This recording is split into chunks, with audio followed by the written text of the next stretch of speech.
What's up, guys? Couple things before I start. I got the iPhone 8 Plus. I don't know if you can tell if this is better because I'm using the selfie camera instead of the front camera for this video because it's like, I don't know, I didn't really feel the need to shoot this in 4K. When it is going to be in 4K, so like theme park concerts are going to look a lot better from here on out. I'm very happy about it. I can shoot 4K at 24 frames per second, 30 frames per second, and 60 frames per second. I'm not entirely sure what all that camera stuff means. All I know is that I tested it and it looked really good. So I'm excited for that. And yes, I did stop Vlogmas. I don't know, it's hard to do that. Basically, my plans, I pretty much finished every video that I was intending to put out for Vlogmas.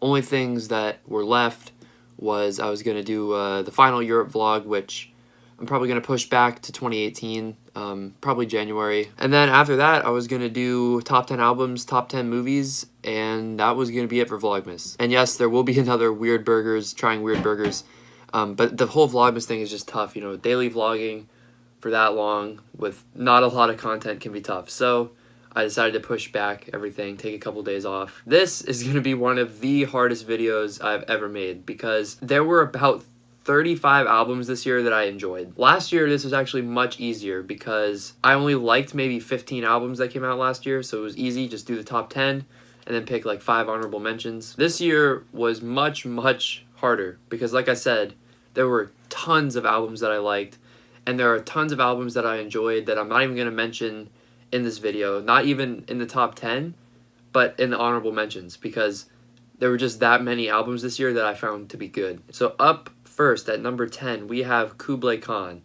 Now, this wasn't my favorite Kublai Khan release. Some of it a little bit not so memorable, but it's still a very good album from start to finish. You know, there's nothing really that stands out to it that I can complain about, which is why it made it into number 10 over some of the honorable mentions. I still think Balancing Survival and Happiness is their MVP, and I don't know if they're ever going to top that one, but this is also quite a good album.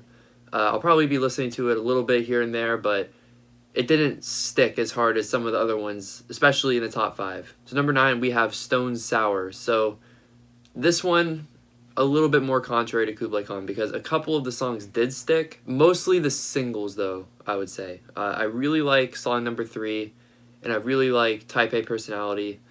Other than that, you know, it was a long album, so it did start to drag a little bit for me personally. Not to say it was bad, like any of those songs individually, pretty good, but yeah, I mean, I don't really hate anything about it other than it drags a little bit, and I wouldn't even say I hate that. So yeah, that is my number 9. So number 8 is Starset. So almost the same deal as Stone Sour, almost exactly the same. Originally, I actually had Starset at 9 and Stone Sour at 8, but I ended up flipping them because I realized the songs that kind of stuck from Starset's new album, I prefer to the songs that stuck from Stone Sour's. But overall, I think they're both similar. Both dragged a little bit for me. Both of them I prefer, well, for Starset, there's only one other album. I do prefer that one. And Stone Sour, obviously, they have a much larger discography. I did decide that because Starset, the 2 songs that stuck out to me the most were Ricochet, which is one of my favorite songs of the year, and Frequency. And I think I prefer those 2 over the Stone Sour songs overall. So yeah, that's why I decided to do the switch. But yeah, both albums quite good, just not quite phenomenal. Number 7, we have Nickelback. I know everyone is like, just, I think completely randomly hates Nickelback, you know. Some of their songs I will concede are a little cringy, like lyrically, but some of their songs, you know, a song like Lullaby or Gotta Be Somebody that have, I guess you could say, more meaningful / serious lyrics, they're just as good as any other rock band. So this album is kind of a mix of that. There are some songs on this album that I really didn't care for, but the thing that put it up to number 7 were the songs that were on it that I liked. I really, really liked, like Song on Fire, title track is good. The main song of this album that I liked was Every Time We're Together, which, in my opinion, is one of the best, well, I'm not going to say one of the best songs released this year, but I will say it's one of my favorite songs released this year. So, I had to put it on the list. So number 6, we have Blink-182. Now, this is a little bit weird because it's just the deluxe edition of California. However, the reason I was able to justify putting it on the list was because there was like, I think there was 10 original songs, which is easily enough to be basically a whole new album. I pretty much didn't dislike any of the songs on this. I would say 6/8's a little but I still like it, you know? My favorites off this were Misery, Bottom of the Ocean, Good Old Days was good. Didn't really have anything outstandingly bad about it. So yeah, that is my number 6. So now we are into the top 5.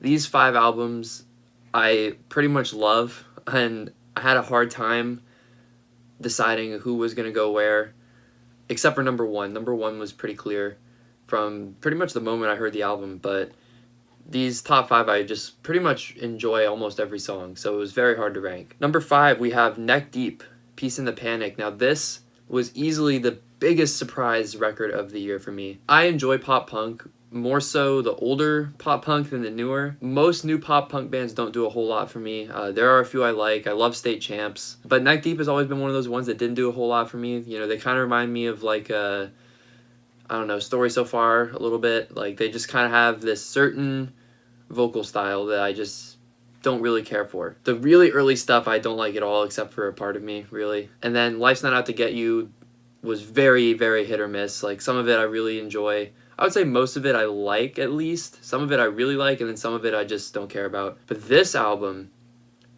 is really freaking good. They did much better on this album, in my opinion. I know a lot of people probably disagree on the whole sound thing, but I think they matured their sound a little bit, and that made them a lot better. Parachute, it might be my favorite song that was released this year. It's so good. In Bloom is great. Don't Wait is phenomenal with Sam Carter, just phenomenal. Wish You Were Here, amazing. Probably Neck Deep's best ballad, and definitely the most emotional song they've ever written. There's really not a song on this album I dislike, honestly. Where Do We Go When We Go, great song. So yeah, no complaints, just great record, and it was a huge surprise to me because I'm not super into Neck Deep, but this album definitely got me into them 100%. So yeah, that is enough about that one. I feel like I rambled about that album for a while. Up next, we have number 4, which is the Menzingers. Another phenomenal record by these guys. I mean, this band has done no wrong so far in their career, if you ask me. I love their lyrics. You know, they write lyrics in a, I don't want to say super different way, but it feels different, you know? There's a certain charm to this band. I don't know exactly how I describe it, but I pretty much enjoy every song they've ever written. And this album is no exception. There are a couple songs that are weaker, like Boy Blue, I believe it's called, for example, a little weaker, but it's still not a bad song. And some of the hits for me on this album were just amazing, like Your Wild Years, Lookers. I mean, there's so many good songs. Telling Lies is great. So yeah, they killed it. They killed it, and I knew they were going to. This album was released pretty early in the year, so it was my favorite for quite a while until some other stuff came out later. I love the Menzingers. I'll see them anytime they come here. And the new album's great. So number 3, we have Silverstein.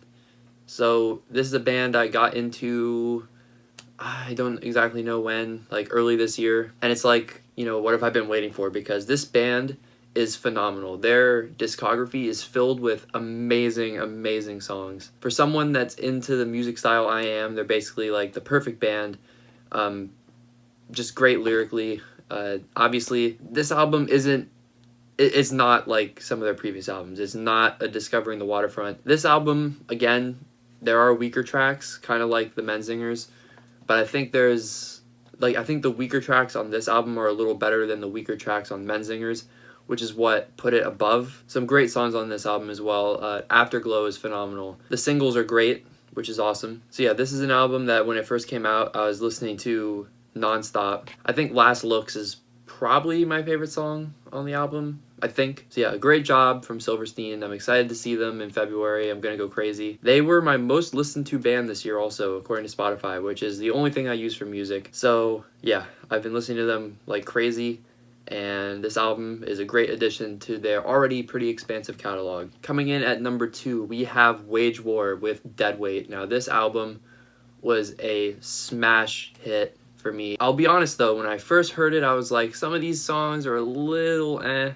I didn't think at the end of the year it was going to be all the way up at 2, but after several re-listens, I mean, it grew on me quick, and Some of the songs I was a little bit shaky on, I ended up really enjoying. I don't think there's anything on this album I would consider shaky anymore. I like everything. Stitch, the breakdown at the end is amazing. Same with Disdain, another great breakdown. And then when you listen to some of the songs with cleans, you know, like Johnny Cash or Gravity or Don't Let Me Fade Away, Cody did a great job with the clean vocals, and I think those are some of the best clean vocals we've heard from Wage War. I think Johnny Cash is a phenomenal song, and they just killed it. So I'm going to be listening to that album for a very long time. And number one probably will come as a surprise to nobody, but first we got to get into some honorable mentions. First off, we have We Came as Romans. They put out an okay album. It wasn't quite as good as I was hoping, but still a few good tracks. Same thing with Stick to Your Guns. Most of the album didn't stand out a whole lot to me, but Married to the Noise is one of my favorite songs from the year. Gideon came out with a great record, and I almost put it in the top 10, but I just thought Kublai Khan's was slightly better. Seether, another one that I really wanted to put in the top 10, but some of it is pretty forgettable. But overall, a good album. There are a few songs I really enjoyed, and I just always loved Seether's music. They're just great. And then I gotta throw in Newfound Glory. Again, this album, a lot of it was just kind of It was kind of reminds me of the Stick to Your Guns album, in that Party on Apocalypse was one of my favorite songs of the year, but a lot of the rest of the album just kind of exists. It doesn't feel like it's a very important addition to their catalog like the last one was. And the last honorable mention I want to mention is Less Than Jake. I know this probably comes as a surprise to people that know me that this didn't make the list. Reason being is because it's an EP, not a full album.